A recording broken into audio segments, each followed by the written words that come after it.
Илья Алатау продан, 200 тысяч гектаров. Во-первых, вот что нужно для людей? Что мы должны здесь поставить? Поэтому использовали последние технологии безводных туалетов. Я бы хотел показать, радует вот эта штука. Получаете ли вы деньги из государственного республиканского бюджета, где бы можно было перекусить и перекусить именно в национальном стиле? Уважаемые друзья, добрый день. Мы находимся в пригороде Алматы, в ущелье Тургень. И я стою в новом строящемся объекте фирмы Туранга. Со мной рядом стоит Александр Гужавин, владелец и глава этой фирмы. Вы знаете, что 2 года назад начало строительство, и в том же году был построен визит-центр в Аюсай. Сколько было там копий сломано. Хайп был в начале, что Илья Алатау продан, 200 тысяч гектаров. Мы там чуть все инфаркт не получили, волосы у нас дыбом повставали. Я срочно, связался, нашел Александра, познакомился сначала по WhatsApp, попросил удостоверение личности, что он не китайский, не российский гражданин, что он наш, вырос в Туркестане, закончил ИСТФАК Казгу. В общем, абсолютно наш гражданин. Там никакие не 200 тысяч гектаров, конечно. В Аюсае у вас сколько там площадь? Да, самая большая площадь, это Аюсай, около 7 гектаров. 7 гектаров. Вот. Но это все в пользовании, это все не в даже собственности, не это даже не аренда, у них нет даже акта на землю. Это пользование участками под определенными условиями. Я знаю, что сейчас много компаний почти каждые выходные арендуют тот объект в Аюсае, проводят тимбилдинги, какие-то свои мероприятия. Детей, я знаю, учат преподаватели Казгу, геофака, профессионалы гор, учат, как себя безопасно вести в горах. В общем, рассказывают о животных, о травах, чем примечательно то место. В общем, получилось то, что я и предполагал. Ну, Мухтар, во-первых, тоже хотел сказать спасибо, что приехали посмотреть, что мы дальше делаем. Проект зажил полноценной жизнью. Это можно сказать про Аюсай. Хотел просто добавить, что прошлая неделя у нас была посвящена, проводилось социальное мероприятие неделя бурого медведя. Получил очень хороший отклик. Ежедневно проходили лекции с участием Института зоологии, нашего национального парка. Приезжало очень много детей. В субботний и воскресный день посещали лекции сами отдыхающие, которые регулярно приезжают в это ущелье.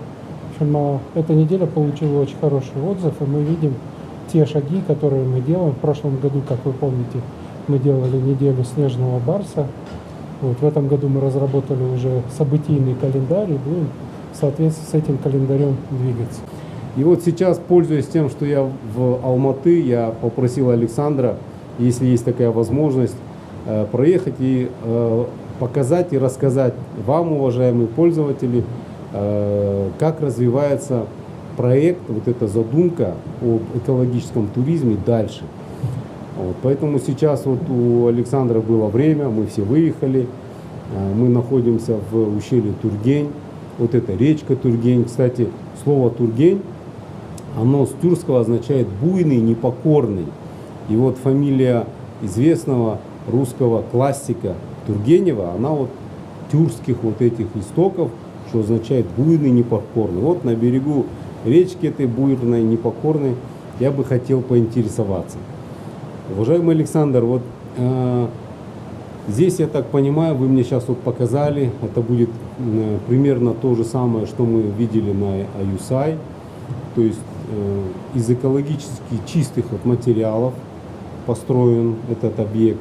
Я посмотрел фундамент, это не то, что там балки залиты там и так далее, то есть как и положено на природе, построено очень бережно к земле. Вот эти ввертывающиеся сваи, на которых стоит вот эта конструкция. У меня такой вопрос, Александр, какая площадь арендована вами для этого объекта? Вот здесь у нас площадь предоставлена не в аренду, а, как вы помните, у нас пользование. Мы не являемся арендаторами. Здесь мы участки не получаем, нет на них титула там Туранга Групп. То есть Это у вас всё- акта на землю как Акта на такового землю у нас нет. Есть в акте национального парка запись, что здесь полгектара отведено для развития визит-центра Туранга Групп сроком до 49 лет. Вот. Мы планируем открытие провести к 1 июня, то есть День защиты детей приурочить. Вот сейчас заканчивается уже сборка, как мы говорили ранее. Здесь нет строительства, здесь есть сборка. Сборка домокомплект из натурального цельного дерева. Мы используем также основания, мы их даже фундаментами не называем, основания. Металлическая обвязка, как вы видите. Площадь здания у нас, техническая площадь получается 300 квадратных метров. Вот первый этаж 200 с небольшим, и второй этаж около чуть больше 100 квадратных метров. Ну и как вы видите, здесь вокруг у нас терраса с красивым видом. Как я вам показывал, там будет у нас находиться пеший мост, с которого можно будет сразу отправиться в путешествие к Медвежьему водопаду. Очень простой, доступный маршрут для всех. И мы с вами находимся, та комната, которая является как бы ресепшеном, где вы приходите, получаете первичную информацию. В этой стороне будет находиться лекторий, и сзади нас туалетные комнаты, кухня и кафе. Вот. Со всех сторон открывается прекрасный вид на природу. Наш проект – это проект о просвещении, мы никого не учим. Наш проект, мы говорим и повторяем, говорит, что это запрос горожан, мы делаем все для горожан. И хотел бы подчеркнуть, что здесь в Тургене задача создать то же настроение, что и в Аюсае. То есть все жители агломерации алматинской, чтобы получали равные возможности как здесь в Тургене, так и получили эти то, что сегодня уже получают наши горожане в Большом Алматинском ущелье, это в Аюсае. Ну и из наших планов мы занимаемся сейчас благоустройством, открываем здесь вокруг очень много яблонь местных старых, потом тиньшанская наша береза, камень, мох. То есть все показать природу в деталях. Это вот наша Асель Исанова, которая говорила о том, что и один из наших лозунгов это стал, как соединить природу и человека. Природа с человеком соединяется через душу. Вот. И второй ее лозунг, который мы тоже принимаем, это показать природу в деталях. Дотронуться до камня, увидеть мох, увидеть маленький ручеек, речку как течет, услышать ее, услышать звук там, дрозда. Весь этот проект направлен в первую очередь для нас самих. Мы сами учимся каждый день, что-то для себя новое открываем. И цель одна – через просвещение, более бережное отношение к природе, то, что нам дано единожды, то, что нам необходимо сохранить. И, безусловно, это в помощь парку, всем тем людям, которые работают на его благо. И, безусловно, мы будем здесь учиться как-то зарабатывать деньги, чтобы это все, инфраструктура окупалась. Ну и, конечно, вот один из немаловажных фактов, что мы здесь делаем, безусловно, и туалетную комнату для посетителей, которая будет такая же, как... Система очистки да, там тоже. и система очистки такая же, как в Аюсае. Александр, я буду задавать те вопросы, которые, я думаю, будут интересны нашим пользователям, нашим зрителям. Получаете ли вы деньги из государственного республиканского бюджета Ни в на коем свои случае. проекты? Ни в коем случае. То есть вы Все, да, все привлекаете деньги на рынке, но не из бюджета, не из местного, не из государственного, не из там, городского, областного. Ну, как вы знаете, в Аюсае мы даже линию ЛЭП 3,5 километра построили за счет собственных средств, поэтому здесь наружные сети мы делаем также за счет собственных средств. Есть какие-то вопросы, которые нам необходимо решать, которые мы поднимаем совместно с парком, совместно с акиматом. Это доступ сюда. Мы сейчас говорим о том, что необходимо прокладывать маршруты общественного транспорта, давать возможность людям приезжать сюда на общественном транспорте, для того, чтобы уменьшать нагрузку на природу. Чтобы то есть- меньше люди на своих Да, машинах. да. Но для этого нужно создать Конечно. соответствующие условия. Здесь у нас будет также сделана остановка общественного транспорта, какое-то небольшое благоустройство, будет, безусловно, детская площадка, чтобы дети потрогали мох, чтобы потрогали камень, потрогали березу руками. Тактильное восприятие. Да. Теперь на такой вопрос. Вот. На каких основаниях вы получили в пользование? То есть был ли конкурс или вам просто вам взяли, именно вам выдали? Вот этот вопрос тоже нужно осветить. Да, ну в 2020 году был проведен конкурс. Мгм. Вот, в результате был только один участник, компания, у нас старое название компании было Култау, Мгм. мы его сменили в последующем Туранга Групп. Вот, Туранга Групп, согласно решению конкурсной комиссии, там, по-моему, в конкурсной комиссии было порядка 20 человек, и мы небольшой командой защищали этот проект, делали презентацию, были объявлены победителями. Всего было предоставлено 34 участка на 35 гектаров. В общей сложности. Да, в общей сложности. Из которых 14 объектов это социальные объекты, это смотровые площадки, это мостики.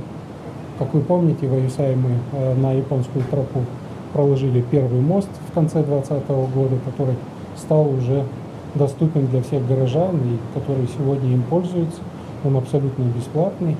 Вот, наша задача обустраивать пешие тропы. Что мы сделали? В Аюсае мы открыли пешую тропу Мэнпос, и эта тропа именно для начинающих, для всех возрастов. У нас очень много горожан, которые приезжают на природу с целью отдыха. Эта тропа помогает сделать первые шаги в природу. Все тропы бесплатные. Вот это мы тоже, да, природу зафиксируем, что... Природу мы не продаем, но мы можем, и наша задача предложить свои услуги. Да, это И вот правильно. если наши услуги будут оценены, тогда мы, наверное, сможем делать бизнес. А так, вы правильно сказали, да, в любом проекте мы ищем партнеров. Мы совместно, там, как вы помните, там, с Код Донбая открыли направление электробайков. Здесь мы его продолжим, потому что отлично, здесь очень отлично. удобно. Для желающих, Тропа, да. пожалуйста, Да, можно. да. Да. То же самое вот совместно с компанией РТС мы продвигаем места размещения. Вот вы в кемпинге в нашем ночевали. И буквально не за горами открытие вот кабин в ущелье Аюсая. Поэтому мы ищем партнеров. Я сам общепитом тоже не занимаюсь, поэтому мы подыскиваем партнеров, кто может и имеет профессиональные навыки управления общепитом, чтобы то же самое кофе, чай, булочка, сэндвич, бутерброд были доступны здесь. Очень правильно. Я вот Комплекс. хочу объяснить пользователям, еще раз подчеркнуть, что все тропы, мосты, которые строит вот компания Александра Гужавина, они на сегодняшний день открыты, всегда будут открыты и всегда будут бесплатными. То есть горы никто не закрывает, потому что был такой тоже хайп. Но если людям нужно дополнительные какие-то услуги, например, электробайк, попить чай, нанять инструктора, гида, взять в аренду палочки, допустим, да, у кого нет, зайти чай попить, там, кофе попить, то тогда, естественно, это уже за плату, ну, как и везде. Туалеты у вас платные? Да, здесь туалеты платные. Сколько безусловно. будут стоить? 150 тенге. 150 тенге туалет, но зато это теплый, чистенький, там будут убираться, как там на Аюсае. Вот такие вот условия. Так, теперь вот смотрите, вы на конкурсе получили эти участки, и вы взяли на себя обязательства перед государством. Да. Мгм. Именно по каждому участку развить, то есть Да, есть. построить Есть план тропы, развития, да, мосты, сроки обустроить указаны. тропы, сроки указаны. То есть у вас есть обязательства перед государством. Да. Это вот тоже я хочу подчеркнуть, что не просто так дали и гуляй. Мгм. Есть сроки, конкретные пункты, обязательства там и так далее. Ну, пока по Аюсаю, вот мне не стыдно, я приложил немало усилий, чтобы никто не сорвал тот проект. Вот сейчас он построен, действует, приносит, я считаю, пользу горожанам, приобщает к культуре отношения к горам, чтобы мусора никакого не оставалось. Я надеюсь, вот тоже точно так же будет развиваться ущелье в Тургене. Я также буду вот уж если взялся, то буду приезжать, смотреть. Я надеюсь, что этот объект, он тоже будет приносить пользу, удовольствие, новое познание, особенно для детей. Я это все видел в других странах, в Европе, в Австрии я это все видел. Как там, вот, в Америке, в парках я видел. Вот. Я бы очень хотел, чтобы и наши граждане тоже имели вот такую культурную, туристическую инфраструктуру. Вот так нужно пользоваться природой, получать удовольствие от общения с природой. Поэтому я благодарю, Александр. Я знаю, Спасибо. какие сложности вы испытываете, и плотину там строили, и сколько хайпа было все это время. Я вам желаю удачи. Спасибо. Ну, у нас сегодня команда единомышленников. Да, Безусловно, команды. как в любой команде, кто-то приходит, кто-то уходит. С нами есть волонтеры, с нами есть школа Тамыра, Сели, Санова, которая является частью Туранги и продвигает идеи, сотрудничество с сообществами разными. То есть у нас на самом деле планов-то много.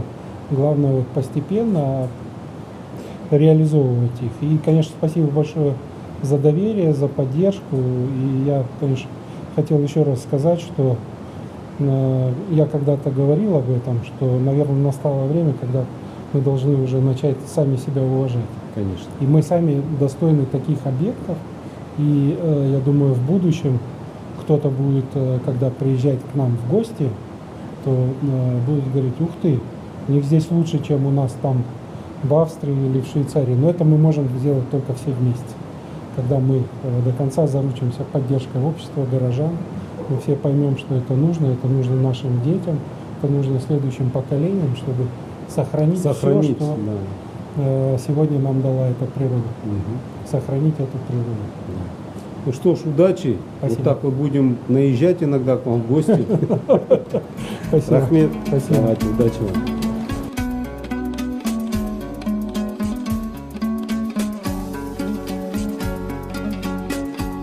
Мы сейчас находимся на Чарыне, 22 год. Вот я приехал посмотреть, как тут все-таки развивается инфраструктура для людей туристическая. Вот случайные прохожие мне встретились. Вы представьтесь, пожалуйста. Меня зовут Раушан Мадьяровна Кубенова. Мы с внучками приехали сюда отдохнуть. Менің Тамириса Аты Тамирис, я. Вот Караныз, да? Вот мы приехали сюда. Во-первых, вот что нужно для людей? Что мы должны здесь поставить? Ну, не мы, а вообще, что должно быть здесь? Да, вы знаете, во-первых, это все-таки национальное, наверное, наше достояние. И хотелось бы что-то такое национальное, казахское, или кумыс бы продавали, и покушать что-нибудь такое, национальная еда. Потому что мы пока туда-обратно прошлись, мы проголодались. Проголодались. Потом туалеты немножко желательно, чтобы они были более такие комфортабельные. Не вот эти высокая очень сидушка. Да, очень высокая сидушка, до которой, в общем, ребенка никак не сможешь в туалет сводить. Руки где помыть. В общем, элементарное удобство. А воду попить? Воду попить обязательно, воду попить. То есть... А перекусить? Вот, я и говорю, чтобы здесь что-то было такое, перекусить, и именно в таком национальном что-то, национальная какая-то еда, потому что это действительно наша гордость. Мы идем, и мы восхищаемся, как это красиво, просто сказочная красота. И хотелось бы, чтобы в этой сказочной красоте все было сказочно, чтобы было красиво, удобно. И мы получали удовольствие не только от этого вида, от этой красоты, но чтобы мы получали удовольствие и, как говорится, такие материальные, моральные и так далее, физиологические. Вот да. Меня зовут Мухтар Тайжан, я отслеживаю Мухтар Тайжан, я развитие. вас очень часто слушаю. Да, Рахмет. Да, вот я слежу в том числе за тем, чтобы у нас правильно развивалась туристическая инфраструктура. Как за границей, чтобы для людей было удобно это все. Вот. Поэтому мне ваше мнение Вы знаете, важно. потом, пока мы ехали, вот мы видели машину, она остановилась, что-то там поломка какая-то. Хорошо бы через какое-то, я не знаю, определенное расстояние установить, я не знаю, какой-то сервис, чтобы люди могли отдохнуть, посидеть и отремонтировать там, что у них поломалось. Хотя бы кнопку СОС вот за границей да, можем да, вызвать чтобы кого-то. можно было вызвать транспорт и так далее. Рахмет, что уделили время. Рахмет, Нам это Сизге. важно, чтобы вот призывать вот это все делать. Спасибо вам, Рахмет. потому что вот благодаря вам, наверное, мы будем, как говорится, получать удовольствие максимально от Дай этих бог, поездок. сделаем, я думаю. Спасибо Жолдарыңыз большое. болсын. Рахмет. Так, сегодня у нас 29 марта 22 года, вторник. Мы находимся на Чарыне, это наш национальный парк. И я разговариваю вот с Жанибеком. Представьтесь, пожалуйста. Здравствуйте, меня зовут Алькеев Жанибек, я руководитель проекта по развитию инфраструктуры в национальном парке Чарын. Вот я сейчас, Жанибек, здесь вот встретил людей, которые только что вернулись. Они высказывают пожелание, чтобы здесь было какое-то место, где бы можно было перекусить, и перекусить именно в национальном стиле. Вот вы планируете что-то в этом роде? Да, вы как раз правильный вопрос задаете, потому что мы планируем развивать туристическую инфраструктуру, которая включает те потребности, которые нужны людям. Это начиная с туалетов, также места отдыха, места проживания, и где могут они перекусить. И насчет кухни, она будет разнообразная, конечно, там можно и национальная, можно сделать там и более быстрый фастфуд и так далее. Угу.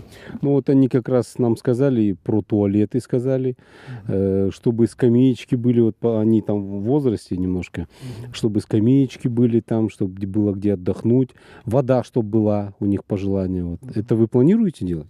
На сегодняшний день уже эта базовая инфраструктура была создана. То есть первым делом, что мы сделали, это создали навигацию, которая позволяет людям понимать, что здесь делать и куда может дойти. Уже существуют эти скамеечки, есть навесы, которые сейчас можно будет посмотреть.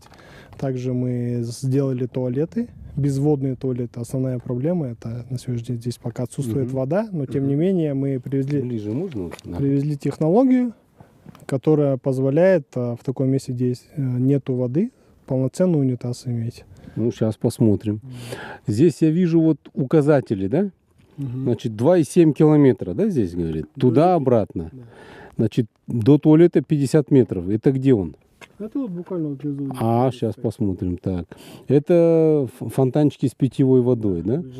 Это вот до верхней тропы, да, указатель? Да. Это до нижней тропы, это где можно покушать. А где здесь 50 метров, где пункт можно? питания, вот здесь мы планировали сделать сейчас пункт питания передвижной. То есть он буквально будет рядом. Хорошо. А вон те антенны, это что за антенны вон там? На сегодняшний день мы имеем связь в Чарыне. То есть в прошлом году была ситуация, когда здесь произошел небольшой ЧП, в котором погибли люди, и оказалась проблема в том, что связи не было. И первым делом, когда мы об этом узнали, мы договорились с компанией KCell о том, что они предоставят свою вышку. Но так как отсутствие электричества, мы, в принципе, вопрос решили за счет солнечных батарей. Поэтому на сегодняшний день в долине замков мы имеем связь, чтобы люди могли связаться. Вот я бы хотел показать, радует вот эта штука. Вот здесь вот то, что раздельный сбор мусора. Вот это меня радует. То есть я помню, как здесь было все время... Ну, бутылки, что скрывать, там, пакеты и так далее. Вот это меня радует, что вы это сделали. Это вы же сделали, да? Да. Ну, молодцы. Так, Жанибек, следующая наша станция, где мы вот освещаем. Расскажи, пожалуйста, это что такое? Ну, здесь людям просто отдохнуть, наверное, да? Люди подошли к первой смотровой площадке, соответственно, у них там может возникнуть желание отдохнуть. Поэтому сделали места, скамейки, где они отдыхают, навесы, где они от солнца прячутся и от дождя. И в то же время возникает у них желание попить. Соответственно, вот, да, мы здесь сделали питьевой фонтанчик. Этот питьевой фонтанчик работает на солнечных батареях.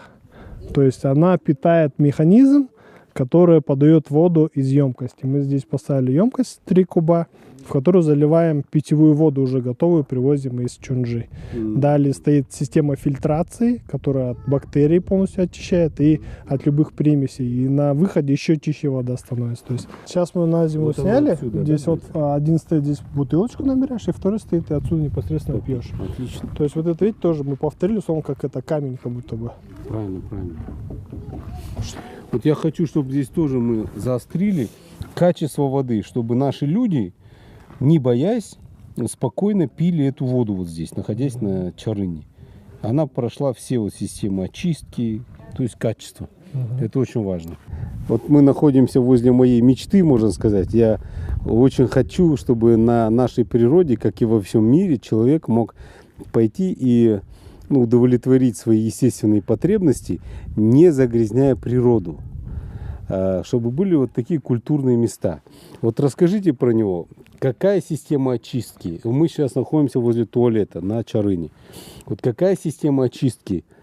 Какие технологии вы здесь применили? Вот мне это интересно. Это, наверное, отдельная наша гордость. Действительно правильно отмечаете, что человек, находясь на природе, тем не менее должен справлять свою нужду.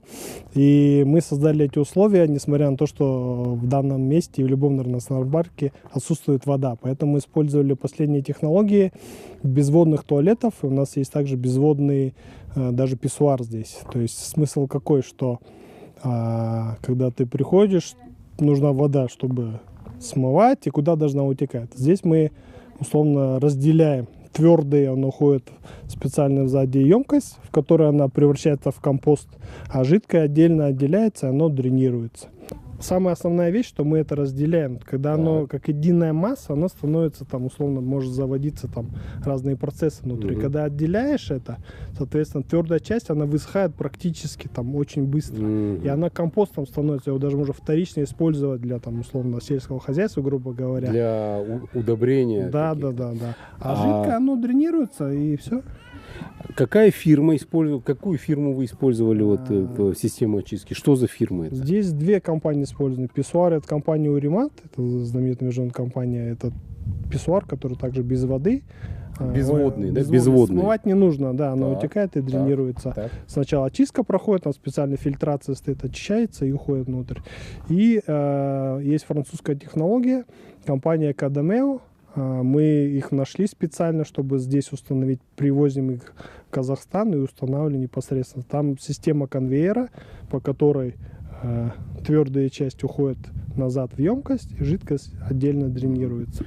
Самое главное преимущество в том, что мы вот за счет этого ежегодно сотни тысяч литров воды потенциально экономим. То есть не смывая, каждый из них экономит. А таких туалетов у нас на территории здесь еще около реки. 2. Да, 2 на сегодняшний день. Но мне кажется, побольше надо. Мы исходим... Там надо, туда надо. Да, исходя из необходимости, на сегодняшний день мы посмотрели путь туриста и те места потенциально, где они нужны. Сейчас поставили 2. Соответственно, будем развивать дальше.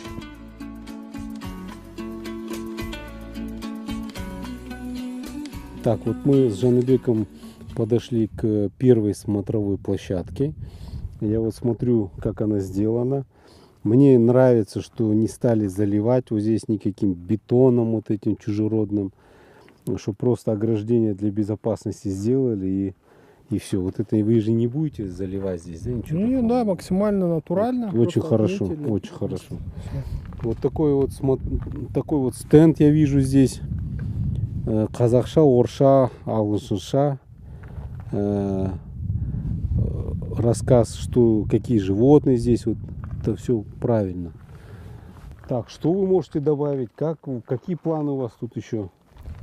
Кроме того, что мы рассказываем в целом о каньоне, мы хотели бы рассказать и какие водятся здесь животные, то есть основные вот манулы, говорю, там харахурюки, здесь стейки водятся. Они буквально к реке спускаются там попить. Также вот здесь мы рассказываем о самом каньоне. То есть каньону 12 миллионов лет, но всем интересно, как он формировался, какие здесь породы, то есть вот геология полностью рассказывается, рельефы. Детям очень интересно, они потом ходят, это цитируют. Конечно, мне самому интересно. Да. Также вот о флоре, то есть какие водятся здесь на территории национального парка растения. То есть здесь есть самое, наверное, знаменитое, это сагдийский ясень, да, вот этот, где целая огромная роща. И вот каждый может ознакомиться с этой информацией здесь. Ну хорошо. Сколько вы планируете таких смотровых площадок? В данном конкретном месте, в долине замков, пока 2. 2, да? Да. Ну, дальше мы будем смотреть, если дальше будем развиваться в другие ущелья, там будем еще дополнительно.